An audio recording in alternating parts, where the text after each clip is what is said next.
আগের ভিডিওতে আমি বলেছিলাম যে আমরা ৩ জন মিলে মেলায় গিয়েছিলাম। হ্যাঁ, রথের মেলায়।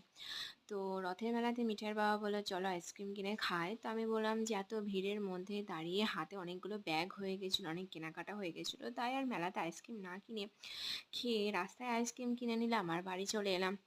বাড়িতে এসে আমরা ৩ জন মিলে কিন্তু খুব মজা করে আইসক্রিম খাচ্ছিলাম। মিঠাই তো আইসক্রিম ফেভারিট। তবে হ্যাঁ, বাটিটা যদি হয় তাহলে একটু ওর সুবিধা হয় খেতে। কারণ আইসক্রিম কাঠি বা অন্য কোনো কিছু হলে পরে ওর অসুবিধা হয়।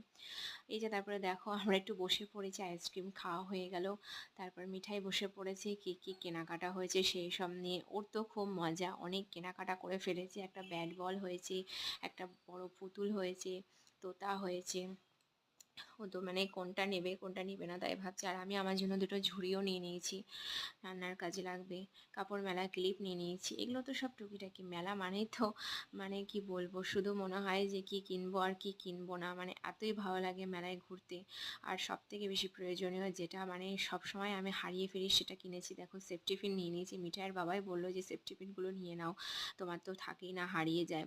তারপর মিঠাইয়ের জন্য কয়েকটা ক্লিপ কিনেছি। আর এই যে দেখো রান্নাবাটি, মিঠাইয়ের সে আমার মানে ছোটোবেলাটা মনে পড়ে গেল যে সেই ছোটোবেলায় যখন দিদার সাথে মেলায় যেতাম, ঠিক দিদা এইভাবেই আমাকে এরকম ছোট ছোট থালা বাটি গ্লাস কিনে দিত রান্নার। যেহেতু দিদারের রান্নার বাসনগুলো নিয়ে খুব টানাটানি করতাম, তো মিঠাইও এখন আমার সেই রান্নাঘরে রান্নার বাসনগুলো নিয়ে খুব মানে ইয়ে করে, ঝামেলা করে। তাই জন্য ওকে একটা মানে আলাদা করে কিনেই দিলাম যে ও খেলুক, ওর ভালো লাগবে। তাই ছোট থালা, কড়াই, বাটি, হাঁড়ি, খুন্তি সব কিনে দিয়েছি। ঝানার এই দেখো রান্না কিন্তু ওর হয়ে গেছে, অলমোস্ট বাড়ি এসে রান্না করে ফেলেছি। আর তোতাকে বাড়ি নিয়ে এসে খাওয়ানোও হয়ে গেল।